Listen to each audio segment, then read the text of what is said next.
Les invito, amada Iglesia del Señor, a que vayamos a la epístola de Santiago,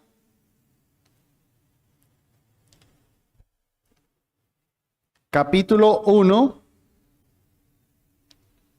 versículos del 12 al 18. Será el texto en el que la autoritativa palabra de Dios nos estará hablando en esta noche. Santiago capítulo 1, versículo del 12 al 18, dice así la palabra del Señor. Bienaventurado el varón que soporta la tentación, porque cuando haya sido probado recibirá la corona de la vida que el Señor ha prometido a los que lo aman. Cuando alguno es tentado, no diga, soy tentado de parte de Dios, porque Dios no puede ser tentado por el mal, ni él tienta a nadie, sino que cada uno es tentado cuando por su propia concupiscencia es atraído y seducido. Y la concupiscencia, después que ha concebido, da a luz el pecado. Y el pecado, siendo consumado, engendra la muerte. Amados hermanos míos, no erréis. Toda buena dádiva y todo don perfecto es de lo alto, del Padre de las luces, en quien no hay mudanza ni sombra de variación. Él, de su voluntad, nos ha engendrado por la palabra de verdad, para que seamos primicias de sus criaturas. Santiago nos ha estado hablando de las pruebas. Ahora, él va a empezar una nueva sección. Desde el versículo 2 hasta el versículo 11, nos trató de las pruebas, de gozarnos en las pruebas, pedir sabiduría en las pruebas y las pruebas en relación a los bienes económicos.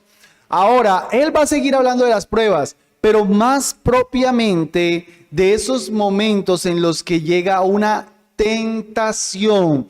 Es una sección un tanto distinta, puesto que ahora se va a ver cómo la fe se pone en práctica cuando la tentación llega.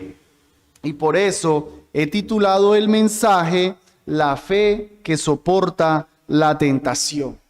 La fe que soporta la tentación. Y por si al caso lo menciona así, no porque no quisiera que entendiéramos con esto como que vamos a soportar la tentación teniendo fe, creyendo que yo puedo soportar la tentación. No, eso no es lo que quiero comunicar, sino que la verdadera fe, el verdadero cristiano, soporta. ¿Cómo es que pone en práctica su fe? Soportando la tentación. Y vamos a ver hoy básicamente dos cosas. La clave de nuestro texto está en el versículo, de nuestro pasaje está en el versículo 12. Esa es la sentencia principal. Esa es la verdad que Santiago nos quiere dejar claras. Y luego, desde el 13 hasta el final, básicamente nos va a dar cuatro aspectos, cuatro verdades para que nosotros podamos soportar la tentación. Así que primero nos declara la verdad y luego nos da verdades para ayudarnos a vivir esa verdad. Así que consideremos en primer lugar la bienaventuranza de soportar la tentación. Eso Santiago quiere que sepamos, que es bienaventurado el varón que soporta la tentación. Pero yo creo que antes de describir todo mi sermón, se me hace necesario hacer una aclaración sobre el uso del término tentación. Creo que como la SBT lo tiene, es buena traducción. Algunas versiones traducen bienaventurado el varón que soporta la prueba, pero creo que es mejor traducirlo tentación como la SBT lo tiene, y si no recuerdo mal también la Reina Valera del 60. ¿Por qué, hermanos? Porque así se nos enseña la diferencia que ya yo les he estado expresando una y otra vez entre prueba y tentación. No es lo mismo. Una prueba no necesariamente lleva una tentación, pero una tentación siempre es una prueba. Me explico. Una prueba puede ser la muerte de un familiar, una situación calamitosa, una enfermedad. No necesariamente es una tentación. Yo no estoy procurando pecar en algo. Simplemente estoy pasando por una prueba, un momento difícil que está probando mi fe. Pero la tentación ya va hacia lo negativo. Ya la tentación está hablando del pecado. y se está probando, por supuesto, mi integridad, pero ya en un aspecto propiamente pecaminoso. Aquí la consideración es en ese sentido negativo. Ahora, alguien pudiera decir, no, pues prestemos la atención al griego. ¿Cómo se usa la palabra en el griego? Realmente eso no cancela la discusión, porque la palabra que se traduce aquí como tentación es la palabra griega peirasmos, que en otros momentos se traduce como prueba. De hecho, aquí mismo pasa. Miren en sus Biblias en el versículo 2. Dice, hermanos míos, tened por sumo gozo cuando os halléis en diversas peirasmos, diversas pruebas. Pero ¿por qué ahí no lo tradujo tentación sino pruebas? Porque depende del contexto. Cuando prediqué aquel mensaje, les hacía la aclaración que ahí es correctamente entendido como prueba porque no hay una consideración negativa. Dice, gózate en la prueba. Pues uno no se va a gozar en la tentación. Ay, qué bueno de tener el deseo de pecar. No, claramente el contexto indica que se trata más bien de una situación calamitosa, pero no propiamente pecaminosa. Y miren en el versículo 3, en sus Biblias, sabiendo que la prueba. Entonces hay dos veces la palabra prueba. La del versículo 2 es peirasmos, la del versículo 3 es doquimón, que ya aquí se traduce como prueba, ya no en un sentido negativo. Entonces hay dos términos griegos, pero se traducen así de acuerdo al contexto. En nuestro pasaje, ahí en el versículo 12, aparece la palabra peirasmos, pero se traduce tentación porque claramente todo es negativo. Noten ustedes el versículo 13. Cuando alguno es tentado, no diga soy tentado de parte de Dios. O sea que ya esa no puede ser una prueba, porque dice que no viene de parte de Dios, pero en las pruebas nos podíamos gozar porque entendíamos que sí venían de parte de Dios. Las pruebas que se nos hablaban en el versículo 2. Versículo 13, sigue diciendo, porque Dios no puede ser tentado por el mal, ni Él tienta a nadie. Todo eso es peirasmos. Entonces, claramente el contexto de nuestro pasaje es algo negativo. Versículo 14, sino que cada uno es tentado cuando por su propia concupiscencia es seducido y atraído. Claramente todo es negativo. Por eso es correcto que en el versículo 12 no entendamos una prueba, una situación calamitosa, sino propiamente una tentación, algo que es concupiscencia, algo que es malo. Y, como ya les digo, aunque es una tentación, de todas formas estamos pasando una prueba. Porque dice ahí en el versículo 12, terminemos, bienaventurado el varón que soporta la tentación, porque cuando haya sido probado. ¿Lo ven? Una tentación es parte de una prueba, pero una prueba no siempre lleva tentación. Una tentación, Dios está viendo cómo reaccionamos en medio de esa tentación, que reaccionemos cristianamente. Es una prueba, pero la prueba no conlleva una tentación. Así que habiendo hecho esa aclaración del término, ahora sí prestemos la atención al versículo 12 y le preguntamos, ¿quién es el bienaventurado? Aquí se nos dice que hay alguien que es bienaventurado. Bueno, ¿quién es ese bienaventurado? Dice que es el varón que soporta la tentación. Por si al caso, obviamente es necesario aclarar que no es solamente una promesa para los masculinos, sino también para las femeninas. Tanto las mujeres que soportan la tentación son también bienaventuradas. El varón y las mujeres que soportan. La idea de esta palabra es que es algo difícil. Hermanos, es obvio, pero una tentación se tiene que soportar porque una tentación demanda lucha. Eso suda a uno. Eso no es una cuestión que uno simplemente, no, eso no me importa. No, pues si no te importa, si no te hace mella, no es tentación. La tentación siempre va a ser una batalla, va a ser una lucha. Es algo que se soporta, que es un peso pesado. Pero la idea aquí, ojo, es que se soporta, pero que se vence al final. No es, soy bienaventurado porque porque soporté 3 días, aunque al final caí. No, la idea es soporté 3 días y al final vencí. Pero si soporté 3 días y al final caí, no la soporté.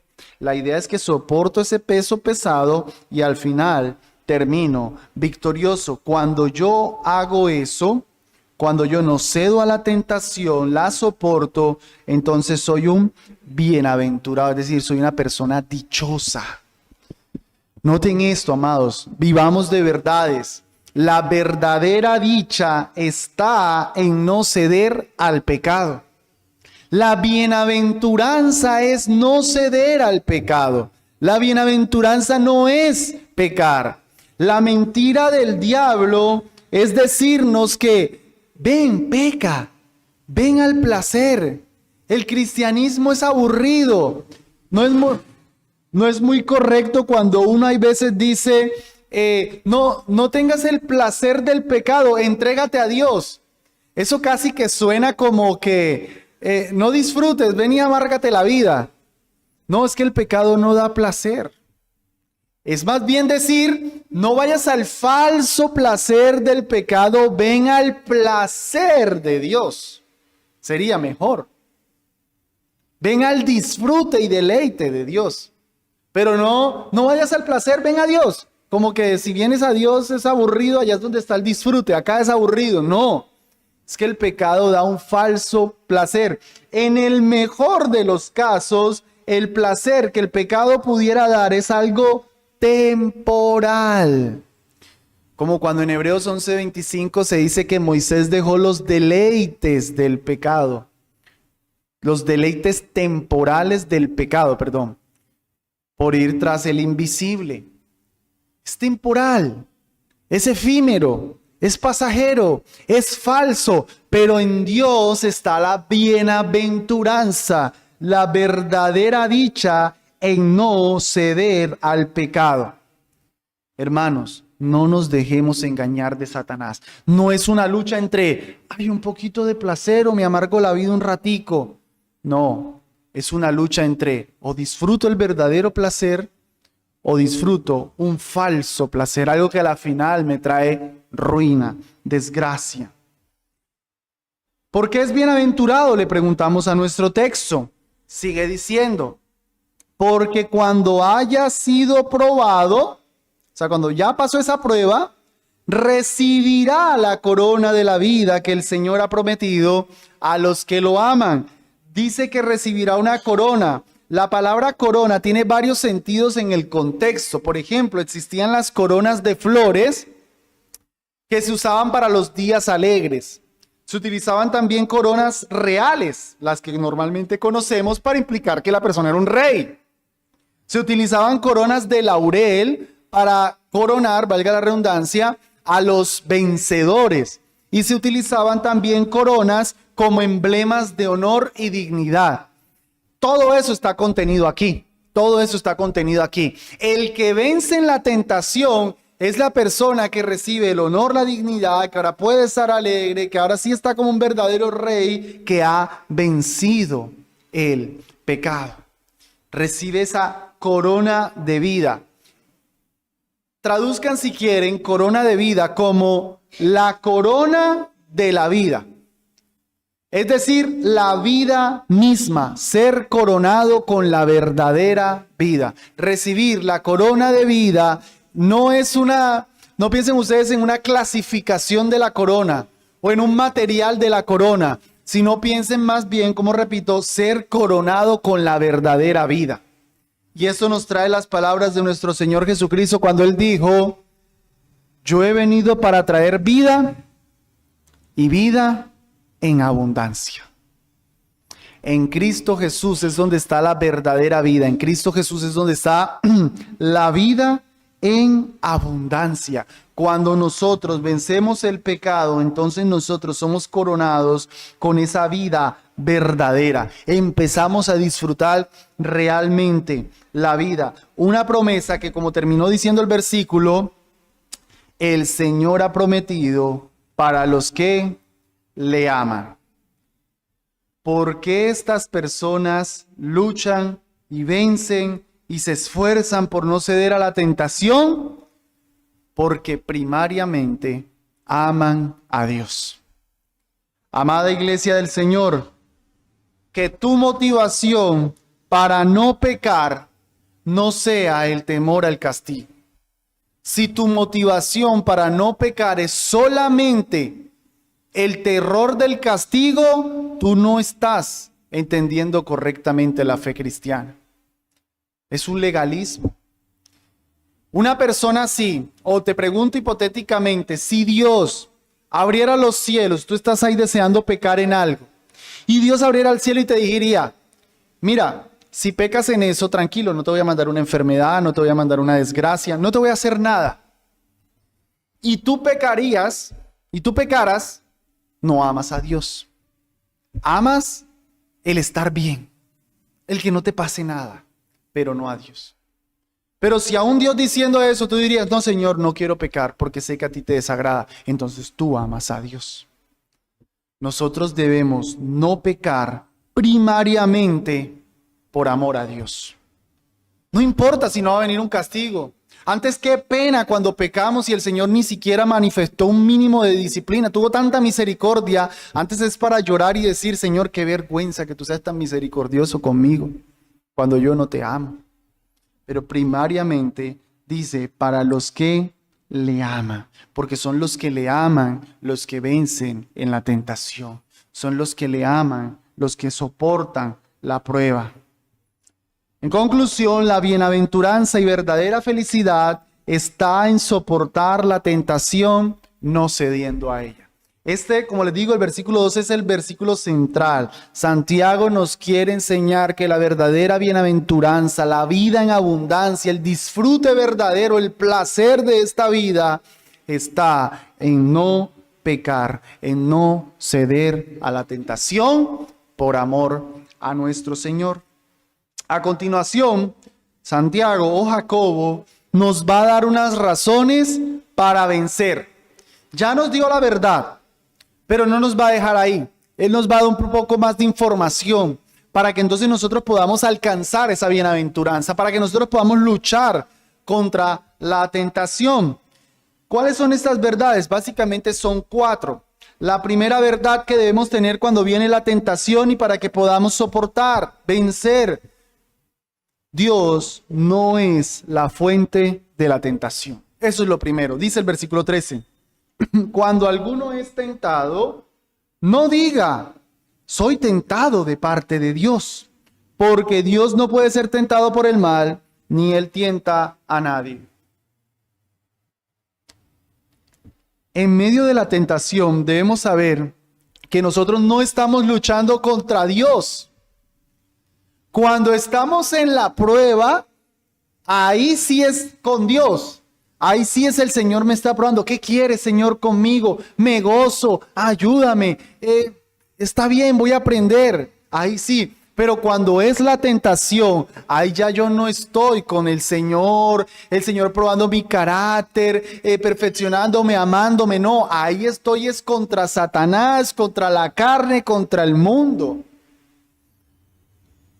Porque Dios no es el que me pone la tentación. Es mi carne, Satanás, es el mundo, es todo, pero no es Dios la fuente de la tentación.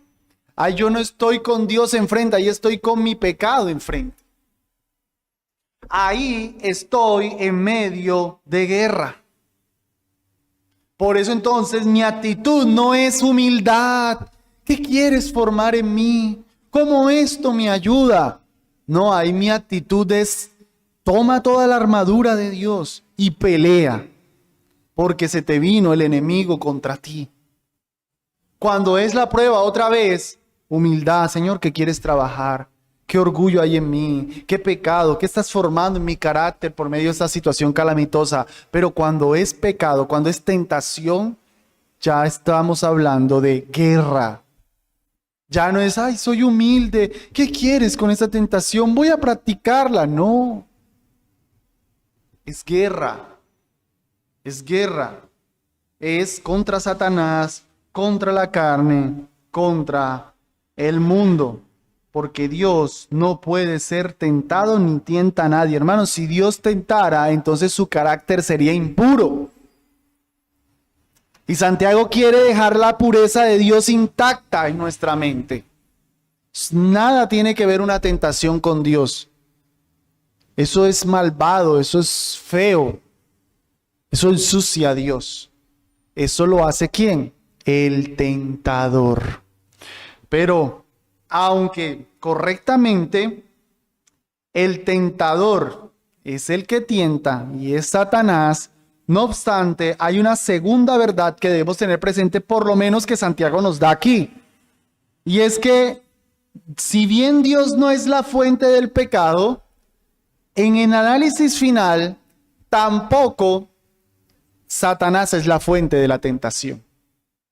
Satanás es el tentador, la Biblia lo dice.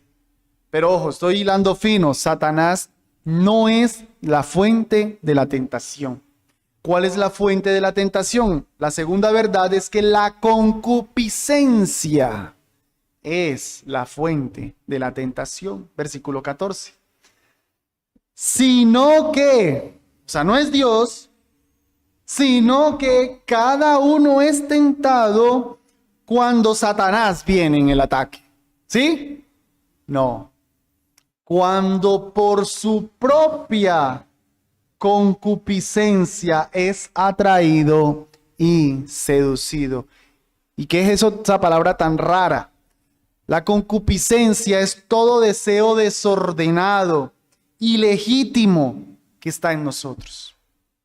Es esa tendencia hacia lo malo que tenemos dentro.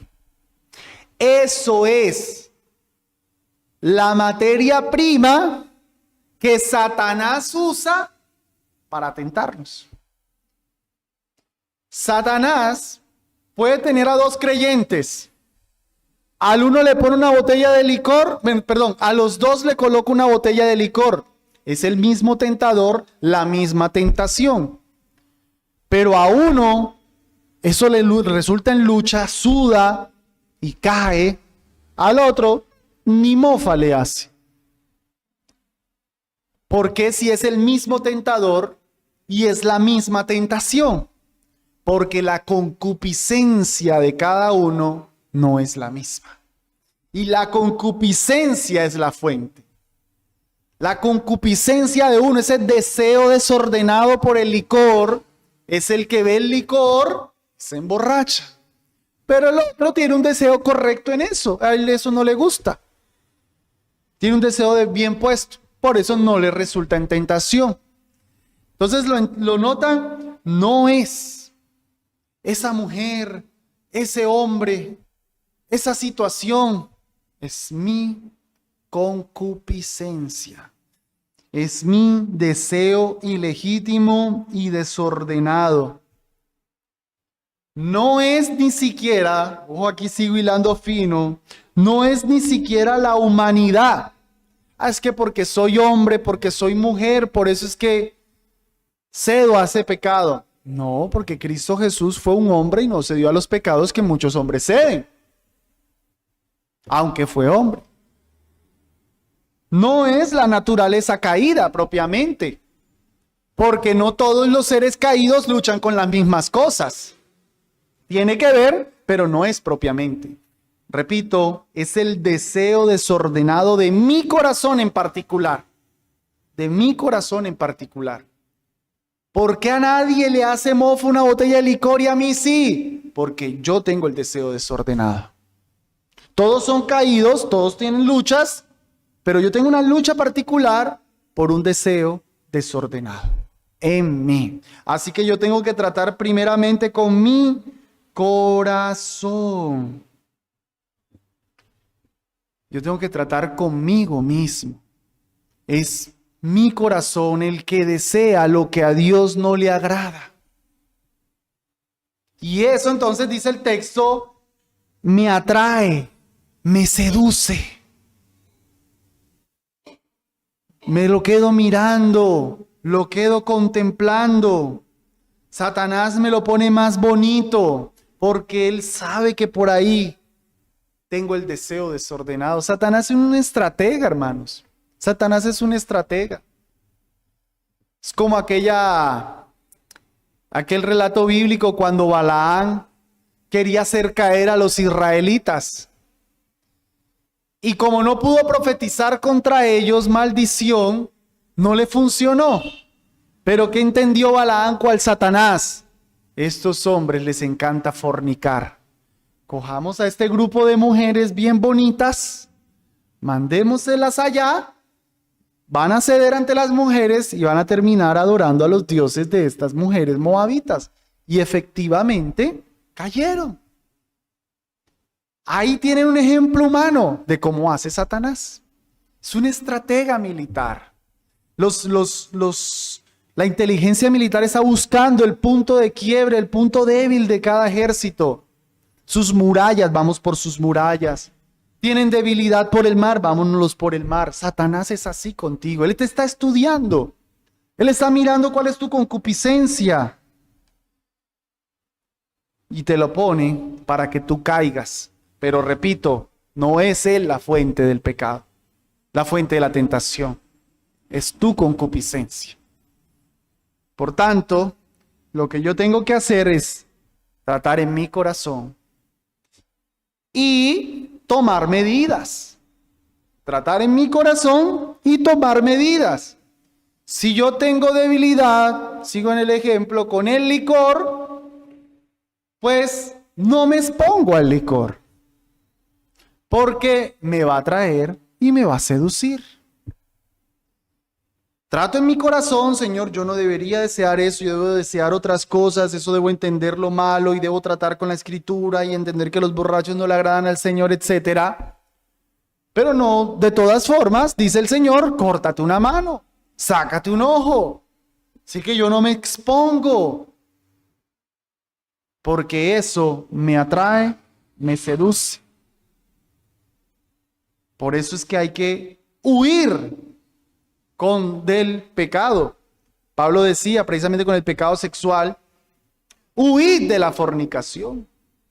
No dijo, soporta, pruébate, mira a ver qué tan berraco eres. No, huye de eso, aléjate, porque te atrae, te seduce. La tercera verdad que tenemos que tener presente para poder tener la bienaventuranza de soportar la tentación y disfrutar la verdadera vida es que ceder a la tentación trae muerte. Versículo 15. Y la concupiscencia, después que ha concebido, da a luz el pecado. Y el pecado, siendo consumado, engendra la muerte. Aquí se nos habla como de un proceso de degradación del pecado. Lo que empieza con un simple deseo, termina en muerte. Lo que empieza con una concupiscencia, termina en muerte. Y eso nos hace pensar en el caso de Adán y Eva. ¿Qué hizo Satanás? Le mostró el fruto, ella tenía claro que no, pero Satanás empezó, mira, es un árbol bueno para alcanzar sabiduría. No vas a morir. Dios no quiere que comas porque vas a ser como Él. Entonces ya empezó a considerarlo. Ahí tuvo un deseo. Ese deseo comió. Cuando comió, dio a luz el pecado. Y cuando pecó, dio a luz la muerte. El pecado, el deseo se convierte en pecado y el pecado trae muerte, trae desgracia. Entiendan la palabra muerte aquí, amados, como todo lo malo, la desgracia, la miseria, la muerte eterna también. Este sería entonces la segunda consideración para no pecar. La primera era el amor a Dios, pero por supuesto que el pecado es algo malo. Definitivamente me motiva el amor a Dios, eso es lo primero, pero también hay consecuencias, hay desgracia, hay ruina. Por eso yo no quiero pecar, porque me traes desgracia. ¿Para qué quiero una mala vida? Mejor me voy al placer de Dios, al disfrute de Dios. ¿Para qué quiero la muerte? Santiago quiere entonces que huyamos de todas esas consecuencias malas que el pecado trae. Decía Pablo en Romanos 8:12, leo a su favor. Así que, hermanos, deudores somos, no a la carne, para que vivamos conforme a la carne. Porque si vivís conforme a la carne, moriréis. Mas si por el Espíritu hacéis morir las obras de la carne, viviréis. Es el mismo lenguaje de Santiago.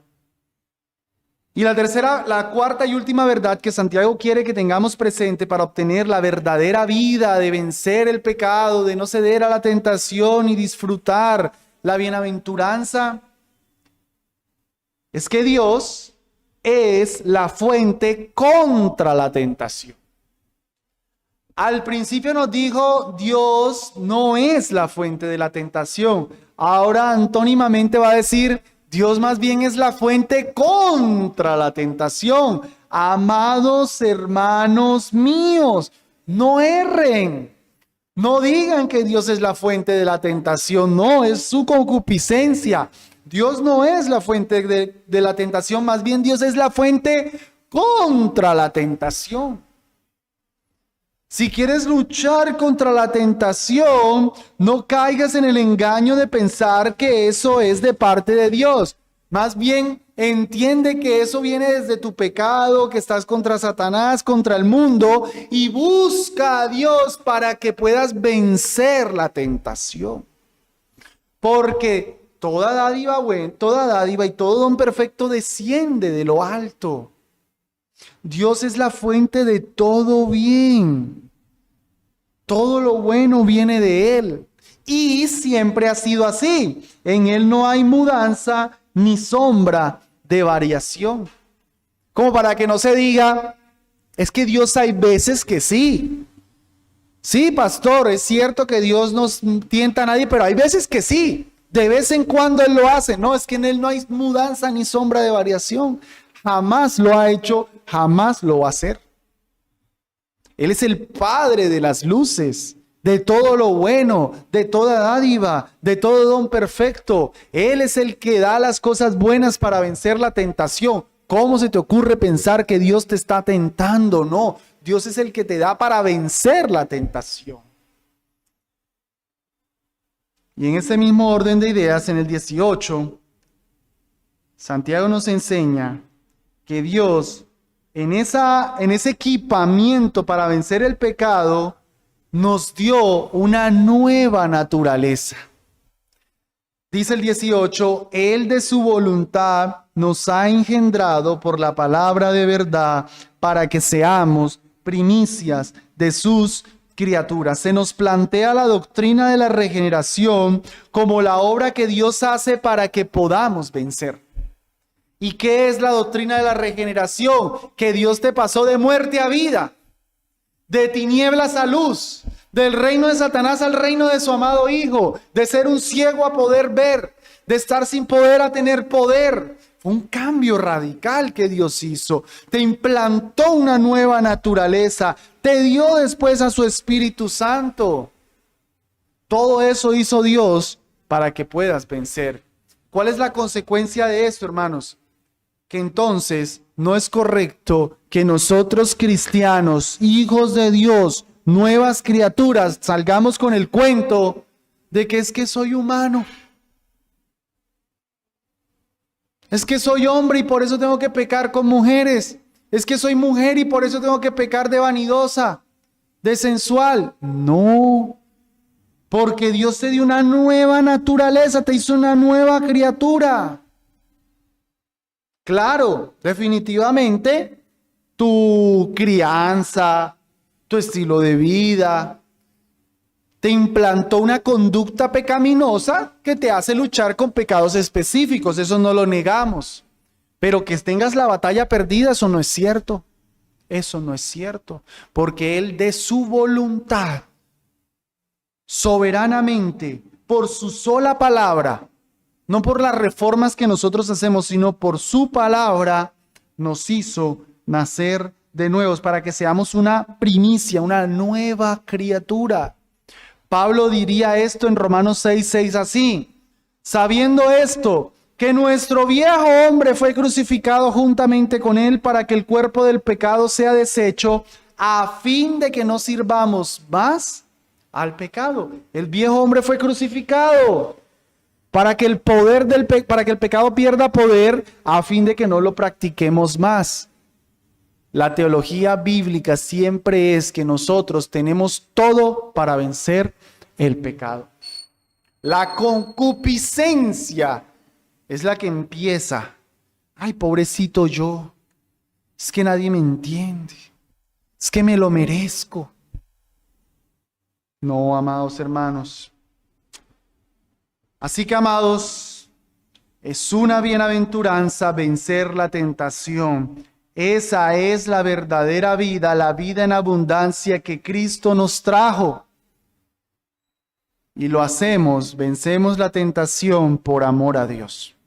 No te olvides, la verdadera dicha está en no ceder al pecado. La vida cristiana, la vida que nuestro Señor Jesucristo nos trajo en abundancia, está en no ceder al pecado. Y para no ceder a ese pecado, Santiago nos recordó 4 cosas. Recordémoslas. Dios no es la fuente de la tentación. La concupiscencia tuya es la fuente de la tentación. No es Dios, no es el diablo, eres tú mismo, tus deseos desordenados. Número 3, el pecado, la tentación trae desgracia, trae muerte, trae ruina. No vale la pena, mejor la buena vida de Dios. Y número 4, Dios te ha dado todo para que puedas vencer. En ese mismo sentido, termino leyendo 1 Corintios 10:13. Con esto acabo. No os ha sobrevenido tentación que no sea humana. En otras palabras, toda tentación que tú vives es humano. Eso es de hombres. A nadie Dios le está entregando una prueba de ángeles, ¿no? No os ha sobrevenido ninguna tentación que no sea humana. Mas fiel es Dios, que no os dejará ser tentados más de lo que podéis resistir, sino que dará también juntamente con la tentación la salida para que podáis soportar. Esa es una preciosa promesa. Siempre que viene una tentación, hay una salida. La concupiscencia no siempre la quiere. ¿Y saben qué? Seamos honestos, esa salida es más fácil de lo que queremos aceptar. Esa salida es muy sencilla en muchos casos, pero la concupiscencia es tanto que preferimos ceder. Cuando la salida es simplemente llamar, colgar, buscar a alguien, decir no, pero la concupiscencia hace ver como que la batalla está perdida. Y Dios siempre nos dará la salida. Te alabamos, Dios del cielo, y te damos gracias por habernos dado tu palabra y enseñarnos que podemos soportar la tentación y que hay buena dicha, grande privilegio, disfrute cuando lo hacemos. Bendice esta iglesia, Señor, para que podamos vencer la tentación. En el nombre de Jesús lo pedimos. Amén.